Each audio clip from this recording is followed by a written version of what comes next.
Avertissement. Il est important de noter que les opinions émises par les invités entendus à cette émission leur appartiennent et ne reflètent pas nécessairement la pensée des collaborateurs de Connaissez-vous.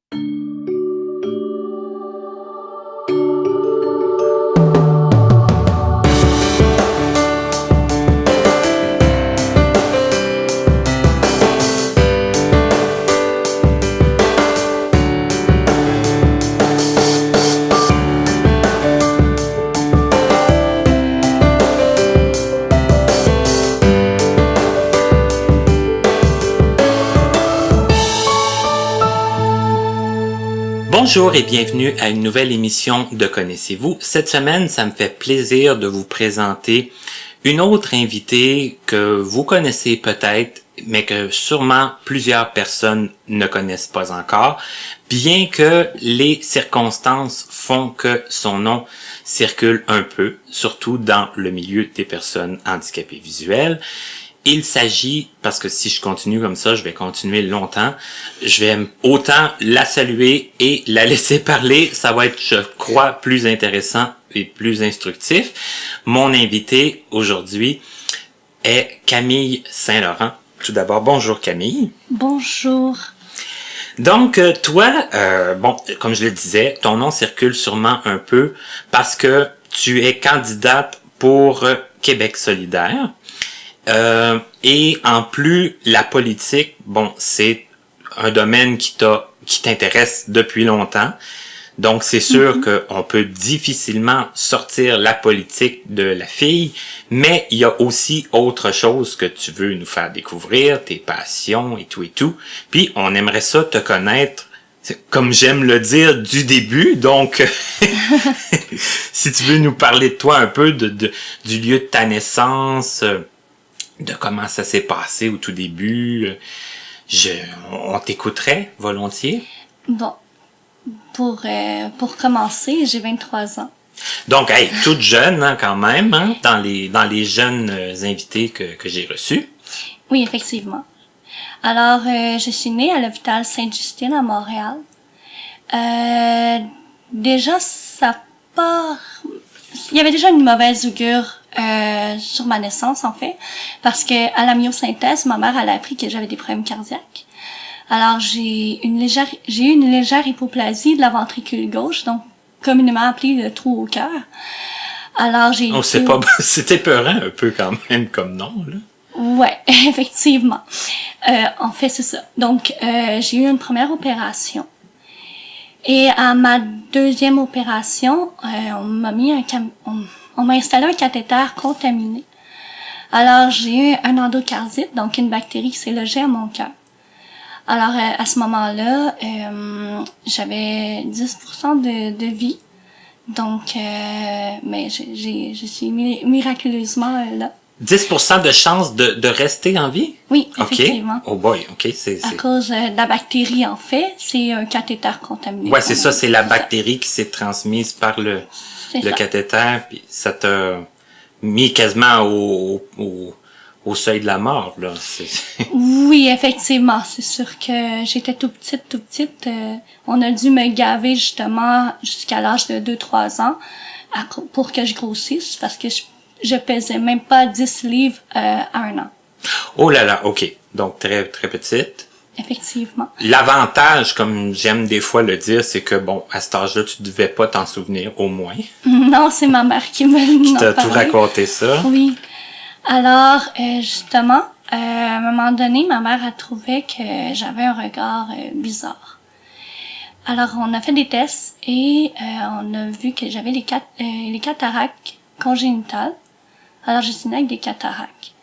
On me les a enlevés et étant donné que j'étais bébé, on n'a pas pu mettre de prothèse. Donc, on a enlevé mes cristallins, mais j'ai pas de prothèse pour pallier les cristallins, en fait. Et les docteurs avaient dit à ma mère, si à l'âge de 2 ans, elle ne fait plus qu'elle ne commence pas à faire du glaucome, elle n'en fera pas. Mais à l'âge de 2 ans, jour pour jour, j'ai commencé à faire du glaucome. 2 ans, jour pour jour. Hey. Au moment où ce que vous pensiez tirer d'affaire, ça a commencé. C'est ma chance. Alors, alors j'ai été semi-voyante longtemps. j'avais des aides comme des visionneuses, etc.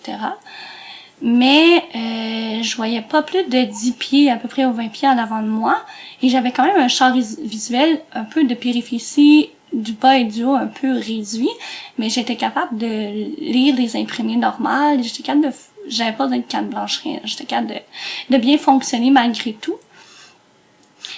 Et Est-ce que quand tu étais jeune, avant l'école, est-ce que donc tu fonctionnais, tu t'amusais, oui. tu avais des camarades, j'imagine, puis c'est-tu plus comme à l'école que t'as commencé peut-être à réaliser qu'est-ce qui se passait ou... Ben, je pense que j'ai toujours su que j'avais la difficulté à voir quand même parce que, mais c'est sûr qu'à peu près vers la maternelle, pré-maternelle, maternelle, parce qu'avant la maternelle, ma mère, elle avait tellement peur que je sois en retard comparativement aux autres en première année. Alors, elle a voulu que j'apprenne à lire et à écrire avant tout le monde. Prendre de l'avance, là. Oui, effectivement, OK. que je prenne de l'avance. Alors, j'ai appris à lire avant tout le monde, à écrire aussi.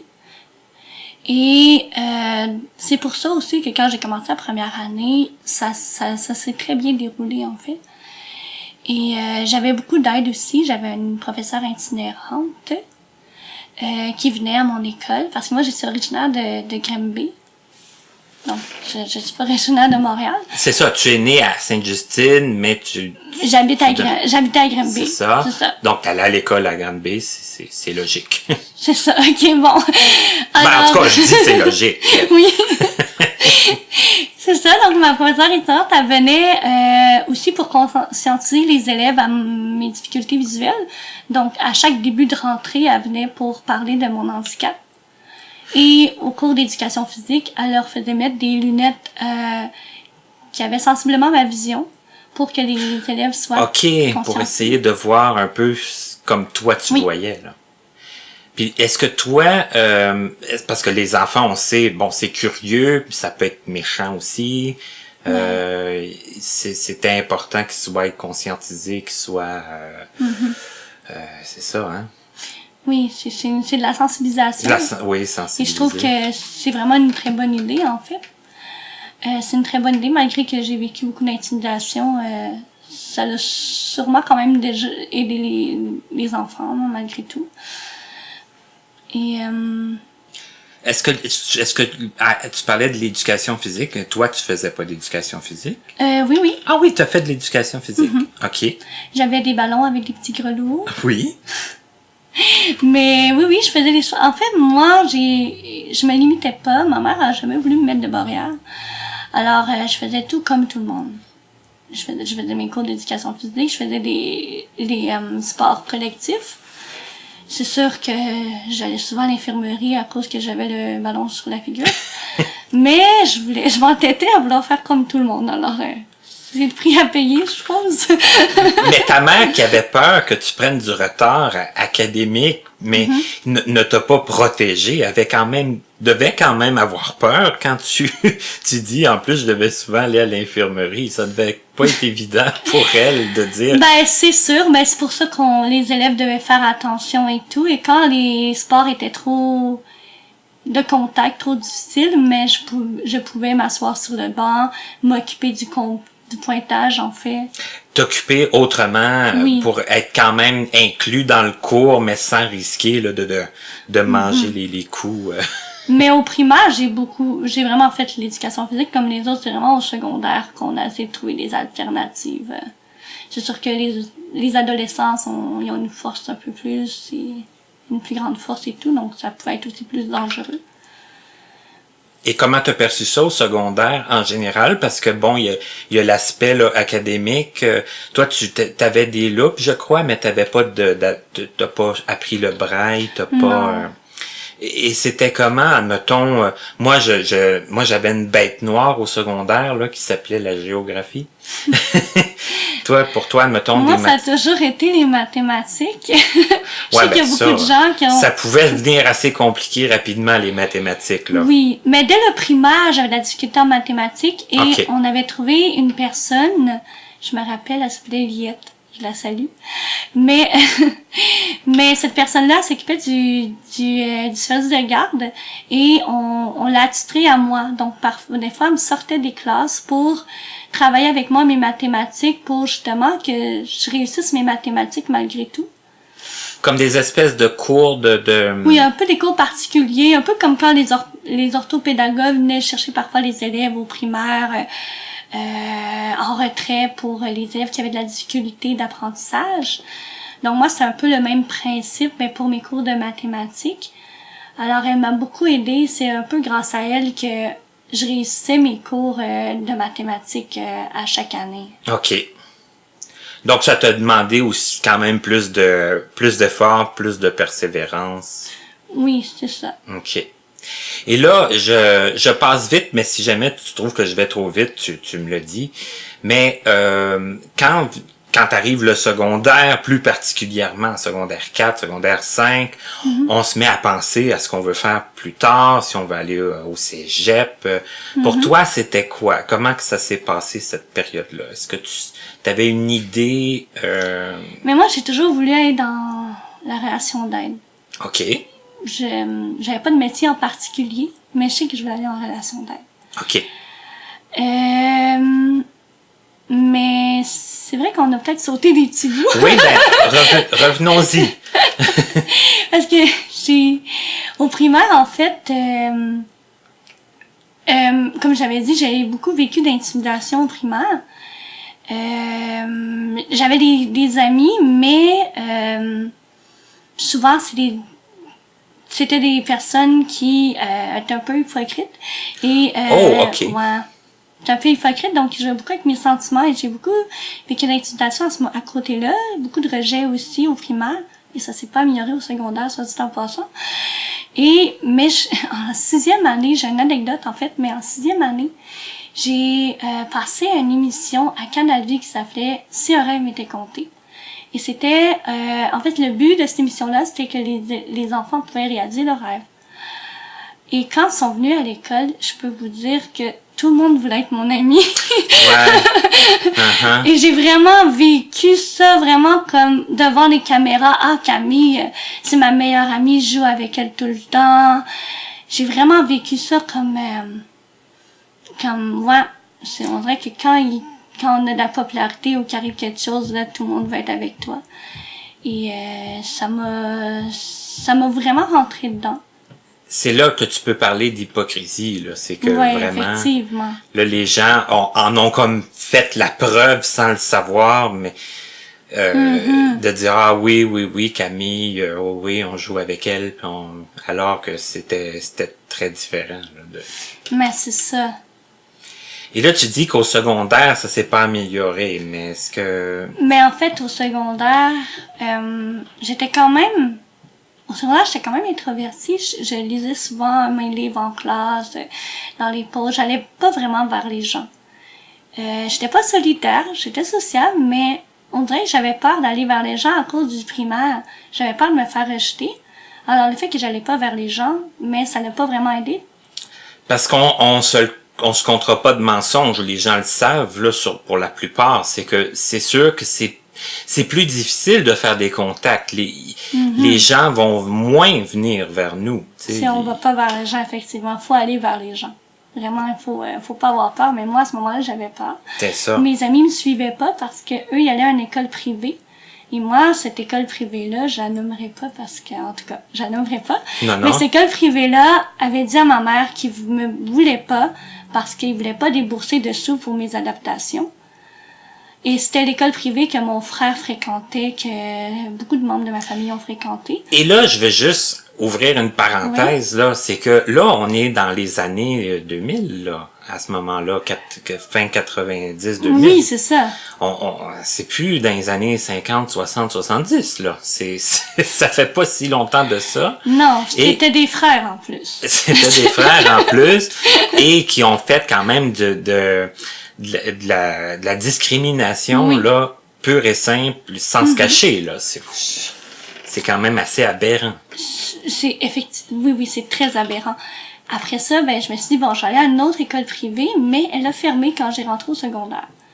Alors finalement, je suis allée à une école publique, mais je fais le programme international, OK. qui m'a beaucoup aidée. Pour ceux et celles qui connaissent pas le programme international, en fait, c'est un programme dans lequel on a des matières enrichies. Ils veulent former, en fait, les élèves à être un peu dans la société, à être de bons citoyens. Alors, il y a faut faire du bénévolat, il y a beaucoup d'activités en parallèle des matières académiques. Beaucoup de voyages aussi. Ah, ben ça, c'est quand même intéressant aussi pour ceux que ça intéresse. Oui, c'est ça. Il y a un examen d'entrée pour le programme international. OK. Alors, c'est ça. Donc, c'est ça que j'ai fait. Ça n'a pas été un problème pour toi, là, l'examen d'entrée, Non, ta ça n'a pas admise. été... oui, j'ai été admise. J'ai pas pu faire mon examen d'anglais parce qu'on n'a pas... Je pense qu'on n'a pas adapté ou qu'il y avait un problème qui faisait que j'ai pas pu faire mon examen d'anglais. Alors, étant donné qu'en 6e année, j'avais fait le programme anglais enrichi qui était la moitié de l'année en anglais, la moitié de l'année en français, et on m'avait tout de suite mis en anglais enrichi. Sachant que tu allais être capable Ouais, c'est ça. de te débrouiller là, amplement. C'est ça. OK. Et là, bon, programme enrichi, en tout cas, programme international, tout ça. Est-ce que ça nous mène un peu maintenant à ce que tu voulais faire plus tard? Est-ce que ça t'a aidé là-dedans aussi? Ben oui, c'est sûr que j'ai découvert en fait mon intérêt à aider les gens. C'est pour ça que je me suis dirigée au cégep en éducation spécialisée. OK. Toujours à Granby? Oui, toujours à OK. Granby. Donc c'est ça. Le cégep, j'ai fait l'éducation spécialisée, mais revenons au programme international. Excusez-moi. Mais ça, le programme international, ça m'a beaucoup aidé en fait pour me préparer au cégep. Ça m'a vraiment aidé à m'organiser. J'étais déjà organisée, mais ça m'a vraiment aidé dans cette optique-là, en fait. Et aussi, ben c'est sûr qu'au secondaire, comme j'ai dit, en fait, j'ai aussi vécu de l'intimidation. Fait que quand on revient au fait que j'allais pas vers les gens, mais c'est qu'au programme international, c'est des groupes qui se suivent toujours et que si tu vas pas vers les gens en première, secondaire, c'est difficile après de se faire un cercle d'amis dans les autres années. Je sais pas si vous comprenez. Oui, puis en plus, C'est ça. si Alors, vous vous suivez toujours, puis que t'es toujours dans ton coin, ben là, c'est sûr que les gens sont jamais amenés à te parler non plus. ouais, c'est ça. Donc, c'est pour ça que j'avais... La majorité de mes amis, c'était des étudiants, en fait, de la France... Ben, des nouveaux arrivants, en fait, OK. du local de francisation de mon école. Donc, je m'occupais du local de francisation les midis. Et c'est ça. C'est aussi ça qui a fait que j'ai voulu aider les gens. Alors, en éducation spécialisée, c'était vraiment bien. Parce que c'est ça, il fallait quand même, pour souhaiter aller en éducation spécialisée, qu'il y ait comme un déblocage un peu à ce niveau-là. Là, oui, de dire, bon, mais là, je pense qu'avec rendu en 4e, 5e secondaire, c'est sûr que j'ai vieilli et j'ai appris aussi c'est ça. que vers la fin du secondaire, les gens j'ai réussi à me faire un peu plus d'amis au programme international, mais c'est sûr que c'était pas les meilleurs. Mais côté académique, oui, côté social, c'était pas les meilleures années de ma vie maintenant. OK. Ça a été quand même difficile, là. C'est pas. Ouais, c'est ça. OK. Ça n'a pas répondu à tes attentes socialement parlant, là. Ouais, c'est ça, OK. mais c'est ça, c'est ça. Excusez. C'est bon. Non. C'est ça. Non, mais ça Ça m'arrive arrive. des fois de me répéter. C'est pas tout, tu sais, c'est vraiment pas tout le monde, même, je pense, sans handicap, là, qui traverse tout ça sans embûche, puis en disant, ah oui, je suis contente, ou content de toutes ces années-là, là. C'est sûr. Et là, éducation spécialisée au cégep. On dirait que je suis pressé d'arriver au cégep. Mais oui, y a pas de problème. On va au cégep. Mais je pense que ça a dû être quand même mieux, ça a dû être plus intéressant, socialement. Mais oui, bien sûr. Voilà. Oui, je me suis fait des amis. J'avais aussi mes amis d'enfance que je voyais. Il y avait pas de problème à ce point-là, en fait. Ben, il y en a qui ont comme résisté au temps, là, puis qui sont restés dans ton entourage. Oui, oui. OK. Mes amis d'enfance. Et je me suis fait des nouveaux amis au cégep aussi dans mon programme. OK. En fait, j'ai toujours voulu faire le deck bac parce que je voulais aller en psychoéducation. Et le deck bac, c'est que après l'éducation spécialisée, la technique de 3 ans, on fait uniquement 2 ans de bac à l'université au lieu de 3. Étant donné que vous avez déjà fait un 3 ans de... C'est ça. Puis qu'il y a déjà beaucoup de choses, j'imagine, qui se... OK. Alors, c'est là où je voulais m'enligner jusqu'à l'été 2014. OK. En fait, fin de l'été 2014. Et là, il est arrivé sûrement un problème pour que ça... Les Oui, plans en changent. fait, j'ai eu des décollements de rétine Bon, les yeux qui ont recommencé à faire des siennes. Et petite anecdote, j'allais presque cesser ma médication pour le glaucome parce que tout était stable et tout allait bien. Jusqu'à ce que, c'est ça, les rétines de mon œil droit décident de lâcher. OK. Et alors, j'ai fait une opération. À la fin de cette opération-là, une semaine après, l'œil gauche a décidé également d'avoir de la rétine. suivre. Ouais, c'est ça. De suivre. Il était jaloux de mon œil droit. Bon. Alors, il a voulu suivre. Alors, j'ai eu au total 6 opérations. Ben, 5 opérations, mais il y en a une que j'ai eu les 2 yeux qu'on m'a fait les 2 yeux en même temps. Ah, les 2 yeux en même temps? Ouais. Hey, Seigneur, ça doit pas être évident. Ça, Parce quand que même. ma rétine, en fait, qu'est-ce que les docteurs m'ont dit, c'est qu'étant donné que je suis jeune, je cicatrise trop rapidement, alors la rétine a à peine le temps de coller qu'elle décolle tout de suite. Alors, c'est pour ça que j'ai dû me réopérer, parce qu'elle collait, mais elle collait pas Elle longtemps. décollait aussitôt. Les médecins, j'ai compris les médecins qui voulaient vraiment que la rétine soit collée et tout. Sauf que, rendu à la dernière opération, mes yeux étaient déjà fatigués, alors ça allait vraiment abîmer mes yeux. Et mes yeux produisent plus de liquide oculaire, donc sont cliniquement morts. Alors, mes rétines sont finalement collées, mais ma vision est perdue. Puis en plus de tous les désagréments que... Ouais, c'est ça. Avec tous les désagréments, alors ça a été assez radical, ma perte de vision. Ben oui, en effet. Parce que là, ça l'a forcément... t'as perdu ce qui te restait ou il t'en reste encore? Il te reste plus du tout de vision? Ou... Non, il me reste plus de vision. Je vois un petit peu de luminosité, mais presque pas. Je vois pas de mouvement ni d'ombre. Et là, c'est suite à 2014, là, quand Oui. tout ça... Étant donné que mes yeux sont morts, donc ils produisent plus de liquide oculaire comme j'ai expliqué, alors ma cornée, elle devient opaque. OK. Alors ça fait en sorte que c'est pour ça aussi que j'ai perdu la vision. OK. Mais là, 2014, 2010, là, maintenant, on est en 2018. Qu'est-ce qui s'est passé? Est-ce que ça t'a pris un temps pour t'en remettre, un temps pour te trouver un plan B, un plan Ben, pour... c'est ça, j'ai dû quitter le cégep. J'ai pas pu terminer mon éducation spécialisée, étant donné qu'il me restait un stage à faire. Et j'avais déjà fait un stage par le passé, étant donné que j'étais semi-voyante. J'ai vécu beaucoup de discrimination par rapport à ça, étant donné que on me limitait dans mon type de clientèle que je pouvais faire.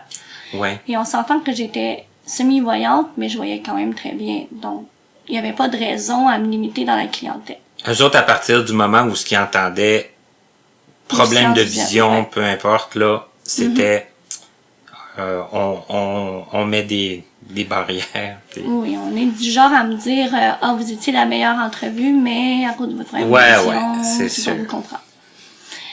Alors, il me restait un stage final à faire, alors c'est pour ça que je me suis dit, je veux pas rentrer là-dedans. Déjà que j'ai perdu la vision, là, je suis complètement non-voyante, donc je me suis dit, ça va être encore pire.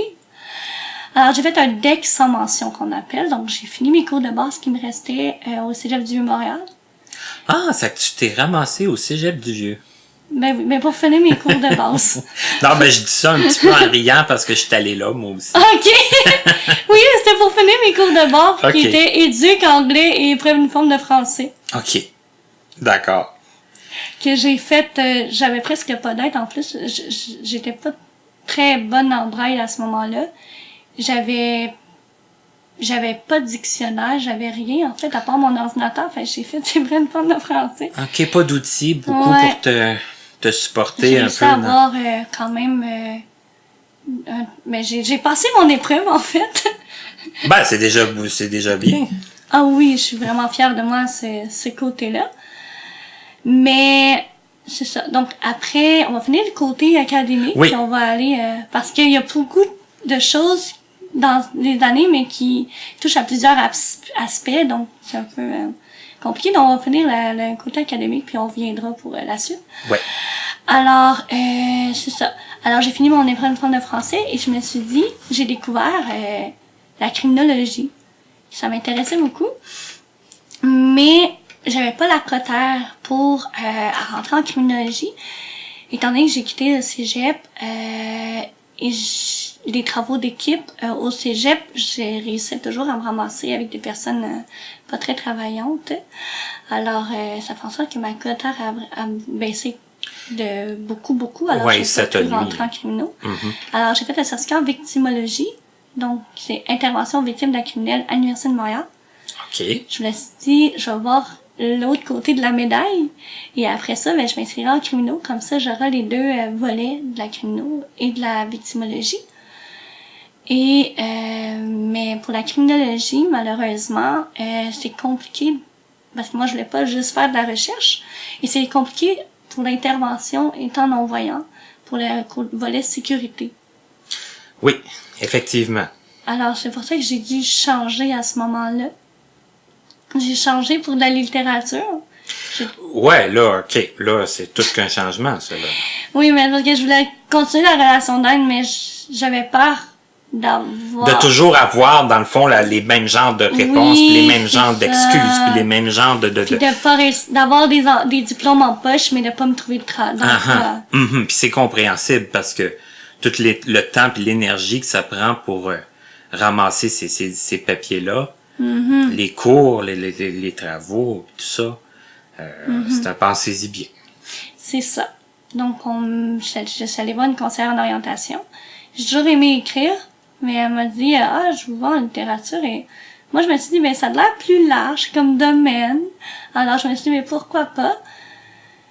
Mais ça aussi, en fait, j'ai toujours été bonne en littérature, j'avais des très bons résultats, mais je trouvais qu'il me manquait justement le volet humain, Ouais. le volet concret. Je trouvais que c'était beaucoup abstrait et souvent les professeurs, c'est ça qui me reprochait un peu dans mes analyses littéraires, c'est que j'étais pas assez littéraire, j'étais un peu trop psychologique, sociologique. Alors, la psychologie des personnages, etc. Alors, c'est pour ça que je me suis dit, mais ça, c'est la moitié de mon bac, c'est vraiment la majorité des analyses littéraires. Alors, si la première année, c'est comme ça, je me suis dit, c'est mieux que je change de programme, en fait. De domaine, même. OK. Et ce qui m'emmène à la politique. OK. Mais avant ça, Oui. parce qu'on va sûrement me demander, ma perte de vision, si j'ai un deuil, etc. Oui. Oui, ok. En fait, je suis... en 2014, j'ai rencontré mon mari, parce que je suis mariée. Oui, c'est intéressant, ça. T'es mariée. Oui, je suis mariée depuis le 26 juillet 2014. Alors, on va fêter nos 4 ans de mariage. Mais on a fêté nos 4 ans de Ouais, mariage le récemment. 26 récemment. Alors, lui, en fait, je l'ai rencontré... En fait, c'est drôle à dire, mais je l'ai rencontré par Facebook. OK. Là, tu vas nous expliquer ça un peu. Oui, J'imagine. je recommande pas ça à personne, mais bon. OK. On avait des amis communs et je me suis dit, il a de l'air sympathique. Et c'est comme ça que j'ai commencé à y parler et tout. Et moi, j'habitais toujours à Granby.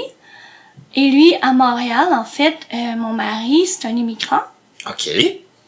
Il vient du nord de l'Inde, donc il vient du Punjab en Inde. Il était venu ici pour être étudiant étranger. Alors, les premières fois que je l'ai vu, il est venu en autobus à Granby et il est venu dans mes parties de famille. Oh, OK. Ça fait que... Alors, parce que ma mère elle voulait pas qu'il me rencontre tout seul dans, tu sais, je le connaissais Ouais. pas, puis c'est par Facebook. Tu sais, Ouais, c'est puis vaut virtuel. toujours mieux être prudent, C'est là. ça. Faut Alors, quand il même. venait dans mes parties de famille. Parce que ma OK. famille est très soudée et on fête tous les anniversaires. Alors, ça a bien été. Il y a même pas eu de malaise, rien. Ça a vraiment, vraiment bien été. Mais je me suis dit, ça passe ou ça casse. Et finalement, ça a passé. Et il est venu à un deuxième party de famille. Et après ça, ben, on a commencé à se voir tout l'été. Et à un moment donné, on a eu un coup de tête du moment. Moi, j'appelais ça un coup de tête du moment à ce moment-là. Mais on a décidé de se marier.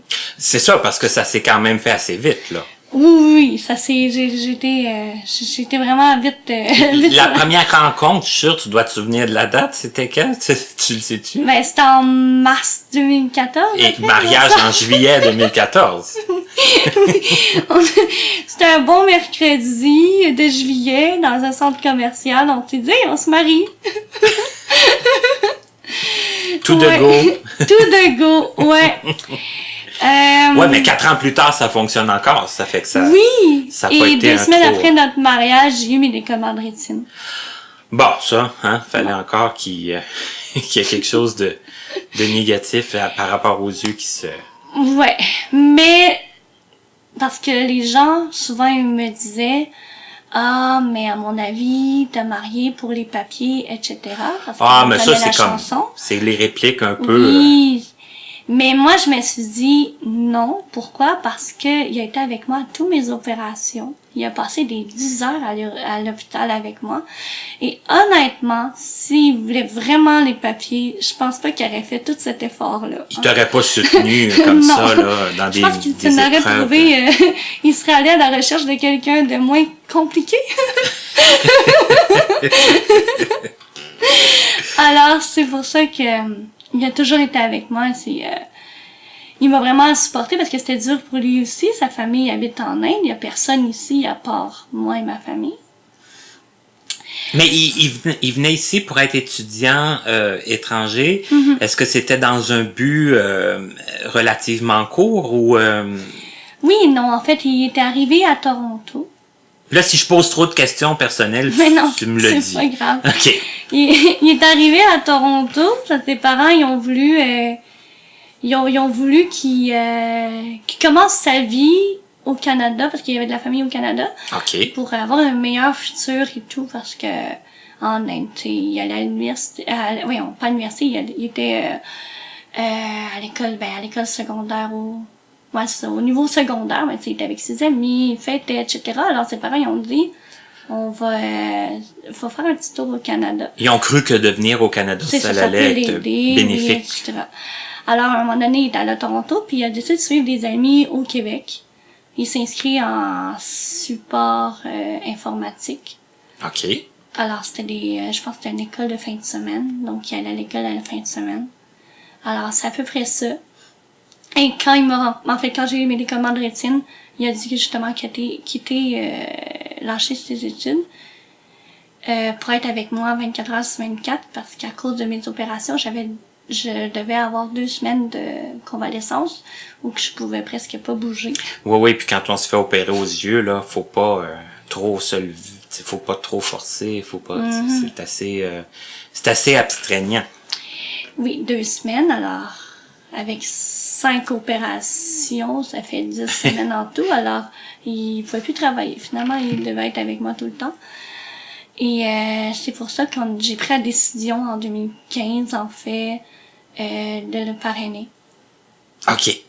Alors, mon père, je le remercie toujours encore parce que c'est mon père qui s'est occupé des papiers de parrainage. Je peux vous dire que c'est un processus assez complexe. Et j'avais même peur que ça fonctionne pas à cause de mes problèmes visuels parce que souvent, le parrainage, on doit assumer financièrement la personne. Ouais, il y a Et toutes moi, sortes j'avais d'aspects. peur de ça, mais j'avais beaucoup de lettres de recommandation de mon médecin, de plusieurs personnes de l'entourage de mes parents qui ont écrit des lettres de recommandation, puis on avait un gros dossier, alors ça a fonctionné. Ça a fonctionné. Oui, je suis vraiment contente. OK. Alors, c'est ça pour... c'est un deuil à faire. J'ai appris... ma dernière opération est en novembre. J'ai fait ma convalescence chez mes parents. Alors, mes parents ont pu connaître mon mari mieux aussi en vivant chez eux. Et j'ai fait appel à l'Institut de Notoriété du Braille pour le changement de ma situation. Parce que je devais maintenant apprendre le braille, En fait, je pense que le deuil s'est bien fait parce que je suis tout de suite allée à l'action. Alors, j'ai appelé, j'ai voulu avoir toutes les aides que je pouvais avoir. Il fallait que j'apprenne à... Oui, c'était pas question de dire on verra ça plus tard, là. C'était Non, de c'est voir. ça, parce que je voulais aller à l'université, je voulais continuer mes études. J'étais arrêtée quand même durant mes opérations, donc j'ai toute l'automne 2014. Et ne faisant rien, parce que c'était vraiment déprimant, je faisais rien, j'avais pas accès à la SLQLA pour les livres adaptés de la VAMQ. J'avais pas accès à ça, j'avais pas de dossier, donc j'avais rien pour Ouais, pour continuer à te divertir. Et je connaissais uniquement mon mari. À Montréal, je connaissais personne d'autre. Alors, je faisais des cassettes de 48 morceaux pour enfants. J'essayais de m'occuper comme ça, mais c'était vraiment... Alors, c'est pour ça que je me suis dit, non, je peux pas rester comme ça. Il faut que, après mes opérations, faut que je continue l'école. Alors, c'est pour ça que j'ai appris le braille, en fait, en 4 mois. En 4 mois, j'ai appris le braille. OK. Intégral. Donc, tu dirais assez facilement quand même? Oui, en fait, j'étais rendue autodidacte à la fin parce qu'après la moitié de l'alphabet, j'ai demandé à mon internet de donner les autres livres, puis j'ai appris les autres livres tout seul. Ben, une fois qu'on a compris le principe, ouais, c'est ça. On peut continuer à... Alors, je me suis pratiquée comme ça, et c'est comme ça que j'ai pu apprendre le braille. Et à l'été 2015, j'ai pu également trouver un emploi. Hey, wow, OK. Ça fait que ça consistait en quoi? En fait, je suis toujours actuellement à cet emploi-là cet été. Ah, d'accord. Mais en fait, c'était Jeunesse Canada au travail et j'étais assistante animatrice, désolée, au Jardin botanique de Montréal à la Cour des Sciences. Ah oui. Oui, vous connaissez? Ben, j'ai entendu, j'ai connu des gens, d'autres personnes qui ont travaillé là. Mais je suis jamais allé par contre, hein, ça, je m'en veux un peu parce que... Ça, vous devez. Oui. C'est vraiment, vraiment un bel endroit, vraiment un bel endroit pour voir les plantes d'une autre façon, ouais. Mais, c'est vraiment le côté sensoriel pour sensibiliser les gens aux personnes en déficience visuelle. Alors, c'est un jardin où on peut toucher, sentir les plantes. On a même une section du goût. Alors, c'est vraiment, c'est ça en fait. À cet emploi-là, je peux vous dire que c'est grâce à cet emploi-là que j'ai pu vraiment me bâtir une vie sociale. Donc, c'est pour ça que ça a été bénéfique de travailler à l'été 2015, parce que j'ai quand même été isolée tout un an à cause de mes opérations. Alors, le travail m'a vraiment aidé à m'intégrer un peu plus à la société montréalaise. OK. Et là, c'était quel genre de personnes? Est-ce que c'était d'autres personnes avec des handicaps visuels ou aussi? Oui, ben en fait, j'ai fait la connaissance de Catherine Hood. Oui, Catherine, oui. Mm-hmm. Donc, j'ai fait sa connaissance. Elle était également nouvellement assistante animatrice cet été-là. OK. Alors, j'ai fait la connaissance d'elle et j'ai fait la connaissance des autres animateurs aussi. Alors, donc c'est autant du niveau côté dans le monde de la déficience visuelle, autant dans le monde en général. C'est ça, mais là il y a eu comme quand même un lien d'appartenance, j'imagine, avec d'autres personnes qui vivent des choses comme toi. Là.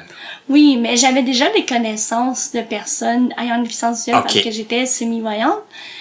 Et j'étais avec l'ACPEV, donc l'Association québécoise des parents d'enfants handicapés visuels. Et mes parents, ils se sont inscrits vraiment à mon tout jeune âge à cette association-là. Et ils sont encore à cette association-là avec un groupe d'entraide entre parents, en fait.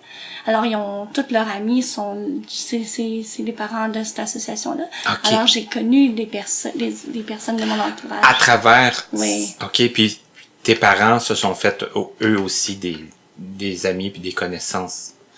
Oui, c'est ça. OK. Donc, c'est une association, vraiment, ça l'aide beaucoup cette association-là pour les parents les parents entre parents, parce que souvent il y a des conférences pour les parents lors des journées d'échange. Puis les enfants en même temps, mais eux pendant ce temps-là font des activités avec des animateurs de la Fondation des aveugles du Québec.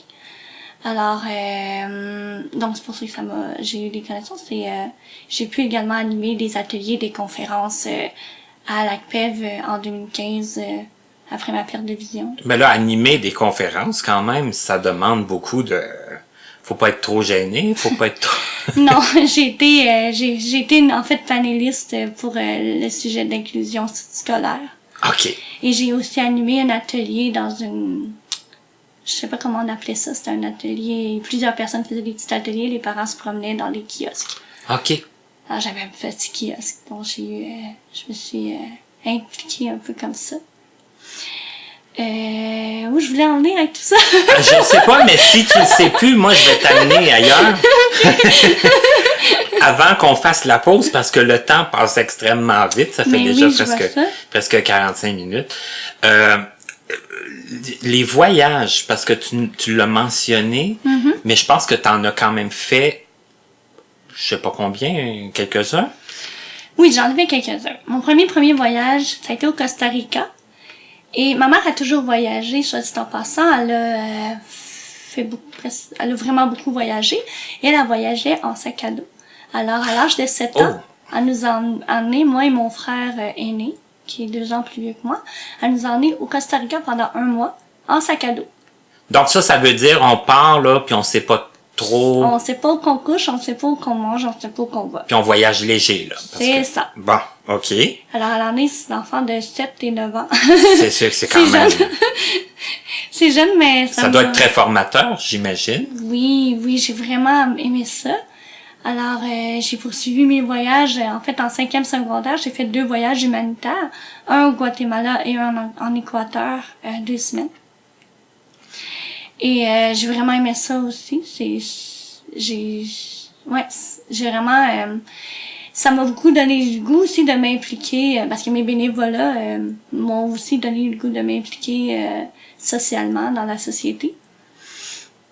Et sinon, j'ai fait aussi des voyages un peu plus d'aisance, comme à l'île Aruba avec mes parents. Je suis allée à Aruba pendant 1 mois, mais on s'avait loué un condo et c'était plus un voyage d'aisance. Et c'est où ça? Plage. C'est dans les îles... c'est proche de Curaçao, Bonaire, c'est dans les îles hollandaises. OK.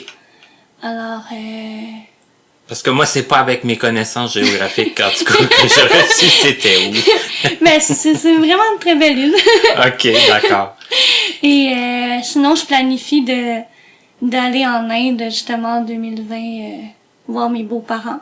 OK. Et on planifie d'aller l'été, c'est ça. Ben, c'est des beaux projets. Et puis, nous, je pense qu'on va faire la pause. Puis après la pause, je pense que, à moins que j'aurais oublié encore plein d'affaires, mais je pense qu'on va peut-être se lancer en politique. Mais oui, pourquoi pas? Faire un pas en politique. Faire un pas, ben oui. Moi, ça va être un pas. Toi, c'est un peu plus qu'un pas. Et puis, bah, c'est ça, tu nous expliqueras un peu ton intérêt, puis aussi ce qui t'a donné le goût d'aller plus loin, parce que, comme je le disais, je pense que je le disais hors micro, c'est pas non plus, c'est pas fréquent d'avoir des personnes non-voyantes qui sont candidats dans des partis politiques. Donc, on va faire la pause, et puis on vous revient tout de suite avec notre invité, je vous le rappelle, qui est Camille Saint-Laurent. À notre prochaine émission. Certaines personnes voient déjà comme étant la fin du monde d'être non-voyants. Imaginez, en plus de ces troubles visuels, notre invité de la semaine prochaine est atteint de bien d'autres problèmes de santé importants et pourtant, il se garde actif physiquement et intellectuellement. Olivier Danjou à notre rendez-vous du 5 octobre. Nous sommes de retour avec notre invité qui est Camille Saint-Laurent et juste avant la pause, on parlait qu'on allait discuter politique un peu et on va finir aussi avec quelque chose que je trouve très important parce que pendant la pause, Camille a dit « J'ai pas eu le temps de parler de mes passions. » J'ai dit « C'est sûr et certain qu'on peut pas finir un Connaissez-vous sans parler des passions de notre invité. Et je lui ai dit aussi que j'allais la laisser gérer le temps pour la fin, dans le sens de proportionnellement politique et passion. Je lui laisse gérer ça et je lui redonne d'ailleurs la parole. Rebonjour Camille. Bonjour Martin. Donc, une fille passionnée, hein, parce que t'as dit, j'ai né plusieurs passions. Ça fait que, je sais pas comment tu veux y aller, de façon chronologique ou par ordre d'importance ou... Mais est-ce qu'on parle de la politique avant? Oui! Non, mais c'est correct, mais peut-être, étant donné qu'on... Ben, la que je t'ai politique rendu fait pas partie de mal tes là. passions. Oui, c'est ça, la politique fait partie de mes passions. Rattrape-toi, Martin. J'ai différentes sphères dans mes passions, différents volets, différents domaines. OK. Ben, c'est ça. Alors, oui, la politique, en fait, c'est à partir de l'âge de 12 ans. En 6e année. Et quand même, 12 ans, c'est jeune, là. Ouais, je sais. Mais il y a quand même des simulations parlementaires pour les écoliers au primaire. Ça commence quand même jeune. Mais fallait s'y intéresser. Oui, c'est OK. ça. Alors, justement, moi, en géographie puis en histoire, j'étais très bonne. Et j'avais eu 100% à mon examen de démocratie, sur la démocratie. Et j'avais dit à ma mère, je m'en rappelle, j'ai montré mon examen, j'ai dit, maman, plus tard, je vais être politicienne. Et elle m'a répondu, commence par finir ton primaire. Ouais. Et on s'en reparlera. C'était quand même une bonne réponse, hein? Mais c'est sûr qu'à 12 ans, hein, mais bon. Alors, c'est ça. Vaut mieux avoir trop d'idées que pas assez, hein? Je suis une fille très ambitieuse. J'avais beaucoup d'ambition, j'en ai toujours. Alors, au secondaire, j'ai toujours aimé mes cours d'histoire, de géographie, de monde contemporain. Je sais qu'en secondaire 5, on avait le choix de choisir soit chimie physique ou soit chimie et un autre cours d'histoire. OK. Parce qu'on avait monde contemporain en 5e secondaire. Et moi, voulant aller dans les relations humaines et dans les sciences humaines, j'ai choisi le côté histoire. Ah ouais, je m'en doutais. Hein? Ouais, c'est ça. Et durant le cégep, j'ai découvert qu'on pouvait faire des simulations parlementaires. Alors, j'ai fait le forum étudiant au niveau collégial. J'étais vice-présidente de l'Assemblée à ce moment-là. Oh. Alors, j'ai vraiment aimé mon expérience au Salon Bleu et à l'Assemblée nationale. J'ai fait également le Parlement jeunesse du Québec, qui est de niveau collégial universitaire. J'étais députée à ce moment-là. Alors, c'était hiver 2013, début janvier 2014. OK. Donc, c'était à Québec. Alors, c'est là que ma passion pour la politique, pour la société, tout ce qui a trait aux enjeux reliés à la société, au monde dans lequel on vit, que ça m'est venu, en fait. OK. Et l'automne passé, ça fait quand même pas longtemps, mais l'automne passé, je me suis dit, ben là, c'est peut-être le temps de m'impliquer. Tu sais, je m'impliquais dans l'association étudiante de la littérature française à l'Université de Montréal. J'étais représentante de première année du premier cycle, en fait. Alors, je me suis dit, mais j'aimerais ça m'impliquer plus au niveau dans la société, là, en général. Et j'ai toujours voté pour Québec solidaire dès mes 18 ans. Et je me suis dit, ben pourquoi pas. Donc, durant l'été, j'avais écrit un courriel, mais j'avais pas eu de... Alors, il y a eu un problème informatique et j'ai pas eu de nouvelles à mon courriel. OK, pas de suivi. Non, pas de suivi. Jusqu'à temps qu'en automne, je reçois un texto pour me demander si je voulais toujours m'impliquer. Alors, je me suis rappelé que j'avais écrit justement. Et je me suis dit, mais pourquoi pas? Alors, j'ai commencé à m'impliquer. Je suis toujours porte-parole femme de la circonscription de Gouin, en fait, à laquelle j'habite, d'association locale de Québec solidaire. Et je suis aussi impliquée au sous-comité qui va bientôt devenir un collectif sur l'accessibilité universelle de Québec solidaire. je suis secrétaire. OK. Et alors, c'est pour ça que parce que pour moi, c'est important de m'impliquer. Étant non-voyante, je me suis dit, s'impliquer, je me suis toujours dit, si on veut que les choses changent, il faut s'impliquer pour que ça change. Je me suis dit, si je reste dans mon salon puis que je me dis, pourquoi c'est comme ça, pourquoi c'est pas comme ça, nanana, puis que je chiale un peu sur les problématiques et tout, mais que je fais rien, je me suis dit, ça n'avancera pas. Mm-hmm. Alors, c'est pour ça que je décide de m'impliquer. Et suite au congrès de Québec solidaire, en novembre 2000, en fait, l'automne passé. Ouais, 2017. Ouais, c'est ça, 2017. Excusez-moi, les dates. Mais les gens me disaient, mais pourquoi tu te présentes pas comme candidat? Là, je me suis dit, OK, est-ce que vous êtes sérieux? Parce que pour moi, être candidat, ça prend de l'expérience. Pour moi, c'était quelque chose de gros. Je sais pas si tu sais, Martin, oui, tu pensais pas que tu pouvais Ben oui, je me suis dit... correspondre au profil. Oui, d'accord. Alors, j'ai réfléchi durant les vacances de Noël. Et je me suis dit, finalement, pourquoi pas? Je me suis dit, c'est pas bête, finalement. Je me suis dit, ça peut être une expérience. Ça marche ou pas? Ça peut être une expérience de vie. Alors... Tu t'es lancé. Bien sûr. C'est ça que j'ai fait. Je me suis lancée, je me suis dit, Camille, t'es fonceuse dans la vie. Normalement, t'as pas de barrière. Alors, prends le vent où ça te mène, puis lance-toi. Alors, c'est ça que j'ai fait. Et, là, il faut que je sache c'est où que je me présente. Parce que où j'habite, dans le coin, il y a mon cher collègue, Gabriel Nadeau-Dubois. Oui. Oui. Alors, je me suis dit, il faut que je trouve un endroit où me présenter. Et j'ai choisi, en fait, Marguerite Bourgeois. Parce que tu peux pas te présenter contre Gabriel, quand même. Ouais. C'est ça. Est-ce que tu l'as déjà rencontré? Oui. Oui. Bien sûr. Okay. Mais, il venait à l'association. Oui, j'ai pu y parler, le rencontrer, il est très sympathique. Vraiment, c'est une très bonne personne. Mais Gabriel, Amir, Manon, c'est vraiment de très bonnes personnes. Mais moi, j'ouvre une parenthèse concernant Gabriel. Moi, j'ai lu son livre, qu'il a lu lui-même à vue et voix. Ça fait que ça m'a conquis, là, je pourrais dire. Ah oui? Je vais faire un mea culpa, malgré que sûrement qu'il va voir l'entrevue puis qu'il m'avait demandé de lire son livre, que je l'ai pas encore fait. Oh. Ben là, en tout cas, moi, je t'invite à le faire. Okay. Moi, là, je me mets de la partie.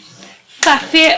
Oui, c'est ça. Je vais le louer sans problème. Oui, lu par l'auteur, là, tu sais. En plus. Ouais. Faut pas que je le manque. Non.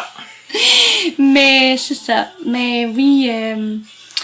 Alors, je vais continuer par rapport à la circonscription. Donc, Marguerite Bourgeois, c'est à La Salle, dans le sud-ouest de Montréal. Pourquoi La Salle? Pourquoi Marguerite Bourgeois?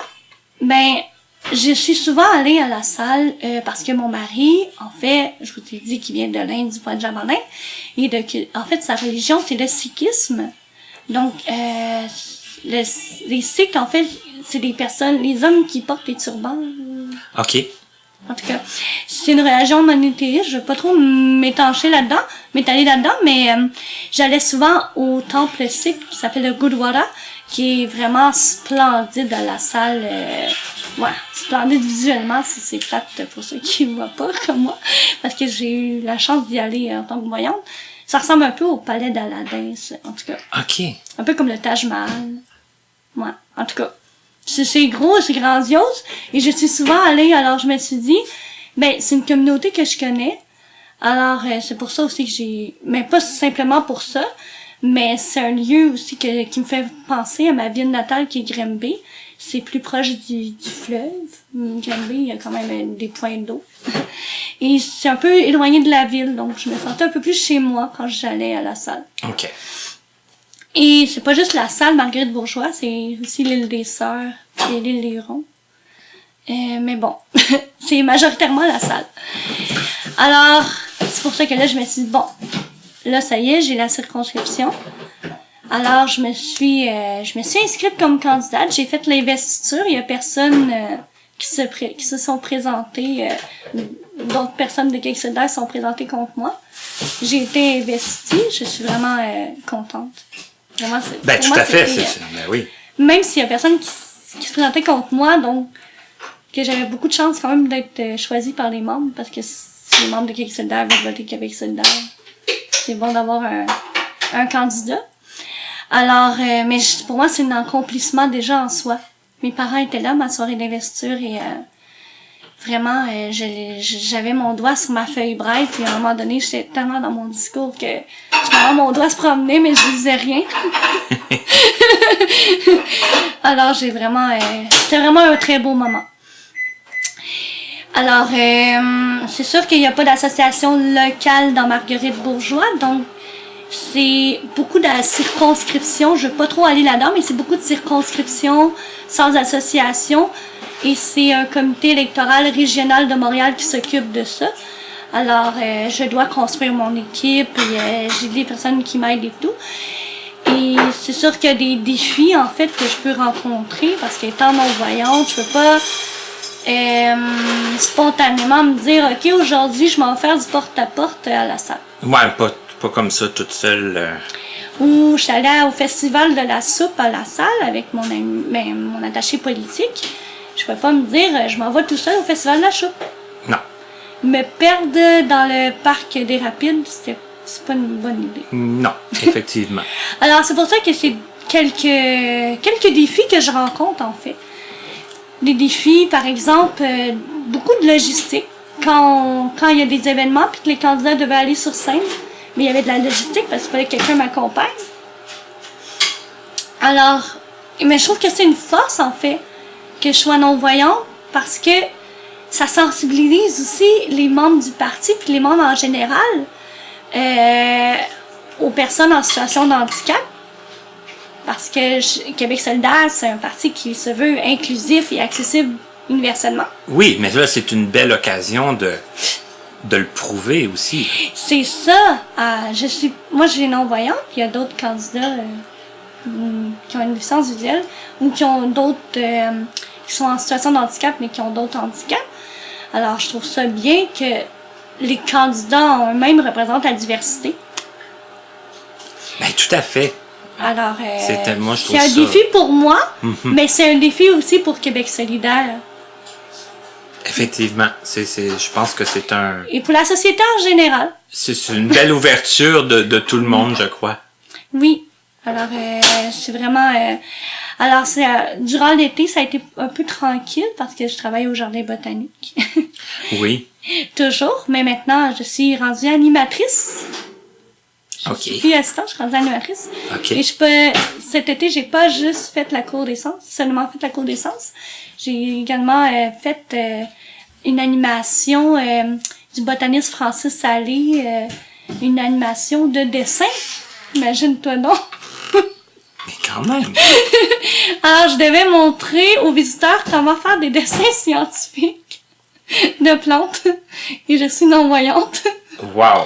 Et comment ça a été, comment t'as senti la perception des gens par rapport à ça? Ils ont dû trouver ça j'ai quand même expliqué les spécial. méthodes. Je pouvais pas vraiment dire si c'était bon ou pas. Mais je dessinais sur le tableau. Ça a vraiment bien été. OK. Vraiment, ça a bien été. Et les visiteurs, voyons, j'ai de la misère aujourd'hui. Ça les a pas dérangés. Mais ça a dû les impressionner un peu quand même. Ben oui, quand même.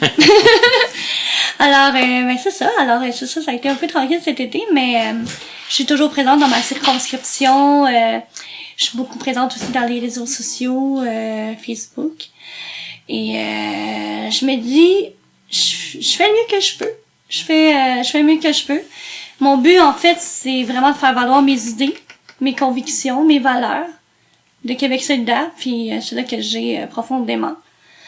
Et puis pour moi, c'est vraiment d'emmener quelque chose à la société, d'emmener quelque chose, mon petit grain de sel à la société pour avoir un mieux vivre ensemble, en fait.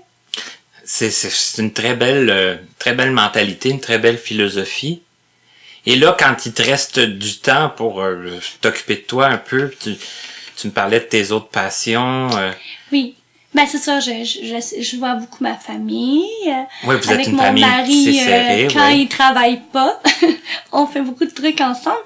Mais sinon, j'aime faire du casse-tête. Je fais du casse-tête de 3000 morceaux. OK. Et là, comment tu fais ça? C'est pas Je sais que la taxé. question est bête, là, mais... C'est très organisé, mon affaire, je peux vous dire ça. En fait, je sépare les morceaux de contour. Moi, je vais avec les formes. Alors, les coins, je les mets à part. Et je sépare toutes les formes ensemble. Donc, je vais prendre tous les contours. Je les mets dans des pots de yogourt vides. Et toutes les formes qui se ressemblent, je les mets dans différents pots de yogourt vides.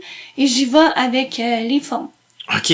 Alors, Mais là, 3000 morceaux, là, tu peux chercher longtemps, là. ouais, mais parce que je prends des casse-têtes réguliers, donc qui a un enfoncement puis qui a comme une petite pinouche qui ressort, là. OK. Tu sais, les Ouais. casse-têtes réguliers, je sais pas si on... Ben, conventionnel. Ouais, un peu. conventionnel. OK. Alors, je me suis dit, ben, s'il y a un enfoncement, c'est que lui, il doit avoir une pinouche, puis vice-versa. Mhm. Alors, ben, c'est comme ça que je sais quel genre de forme qui doit aller là. Et chaque forme a sa place. Oui. On sait sûrement pas, mais chaque forme a sa place. Moi, j'y vais vraiment, quand je mets une forme, je mets mon doigt de chaque côté pour voir si c'est égal de chaque côté. Ça, Alors, si c'est très jamais minutieux. ça se ressemble, mais que c'est pas ça, théoriquement... Si je suis pas sûre, je le mets de côté, puis je continue. Puis je vais sûrement en trouver un qui va aller, mieux fonctionner. Mhm. Alors, pendant que je fais ça, ben, j'écoute de la musique, j'écoute des livres audio, j'écoute des vidéos sur YouTube pendant que je fais... J'étudie aussi. OK. Parce que moi, j'ai toujours besoin que mes mains soient actives pour me garder ma concentration quand j'étudie. OK. Alors, ben, je fais du casse-tête. Wow! Ben, en tout cas, je sais que t'es ma première invitée qui me dit qu'il fait du casse-tête ne voyant pas, là. Je fais du casse-tête. Je fais aussi du tissage, mais on appelle ça des bracelets brésiliens, des bracelets d'amitié. J'avais commencé à faire ça quand j'étais voyante.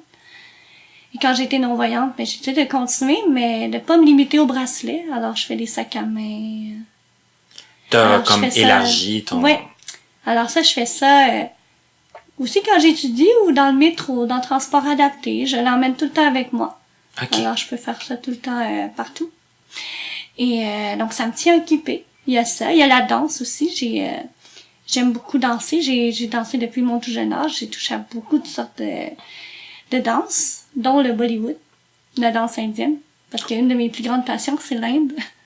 Et c'était vraiment pas prévu que j'aie un mari indien en passant. Un hasard. Un hasard de la vie. Mais non, c'est l'Inde, c'est vraiment ma passion. Je danse le Bollywood, je chante aussi, je suis chanteuse. Oui, puis Alors, tu je disais que t'avais chante, fait t'avais participé aux auditions de la voix.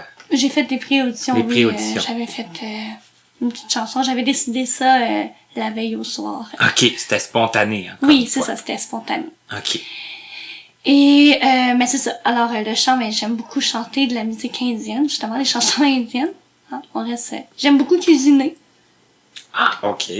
Je cuisine pas juste la nourriture indienne, mais je cuisine d'autres J'osais choses. pas poser la question. Oui, j'utilise même l'autocuiseur pour faire mes légumineuses. Je peux dire que la première fois, Martin, que ça m'est arrivé d'être autocuiseur, puis ça fait pshh comme ça, je me suis cachée. Et j'ai compté 1, parce qu'il fallait que je compte le nombre de pshh. Ben, c'est quand même auditif. Ouais. Mais non, ça s'est très bien passé, parce que comme je dis, moi, j'ai pas de limite, alors c'est ça. Alors, c'est mes passions. L'écriture aussi, j'aime écrire, j'aime lire, j'aime la mode, j'aime magasiner. Donc, peut-être comme une question qui englobe tout ça, je crois que t'as pas beaucoup de temps pour t'ennuyer. Non, j'ai pas le temps beaucoup de m'ennuyer. Malgré que, tu sais, souvent, c'est sûr, quand je suis seule à la maison, je fais beaucoup de choses. J'ai quand même de la vie sociale, j'ai des amis que je vois de temps en temps, quand j'ai le temps. Mais non, j'ai vraiment pas le temps de m'ennuyer, mais moi je trouve ça important de briser justement l'isolement, la solitude en s'occupant. Parce que c'est ça la clé, de s'occuper. de trouver des passions, de trouver des intérêts, puis de s'occuper et de s'impliquer aussi. Pas en politique, mais de s'impliquer en général, Oui, faire ça du peut être- bénévolat. C'est ça. Ça l'aide aussi pour se créer un réseau, parce que quand on est non-voyant, c'est vraiment dommage à dire, mais en situation de handicap, on a déjà comme un petit quelque chose. Donc, en s'impliquant, puis en faisant notre petit grain de sel à la société, ben, ça construit un réseau de contacts, ça fait comprendre aux gens qu'on est là, parce que les personnes en situation de handicap, je sais qu'ils veulent, parce que j'ai parlé avec beaucoup de personnes, ils veulent s'impliquer, ils veulent faire quelque chose, mais il faut juste que je ramène à l'accessibilité universelle, mais il faut que ça soit accessible. Oui, c'est quand Souvent, c'est ça qui met malheureusement des barrières. Mais je crois que tu as réussi à en faire tomber beaucoup de barrières Ouais. dans ta vie. Oui. Et ce que je souhaite, c'est que tu en fasses tomber d'autres parmi mes auditeurs qui vont t'avoir écouté. Ben, je souhaite aussi. Et je te souhaite la meilleure des chances dans tes projets. Ben, merci. Et puis, je vous souhaite à vous tous à la maison de vous trouver des passions, des occupations, de faire fructifier votre temps si vous en avez beaucoup. The sky is the limit. Exactement. Et sur cette belle phrase, on va terminer l'émission. Moi, je vous souhaite une bonne semaine. Je vous invite à continuer à nous écrire, à communiquer avec nous, nous faire part de vos commentaires, vos suggestions. Et je vous retrouve la semaine prochaine pour une autre émission de Connaissez-vous.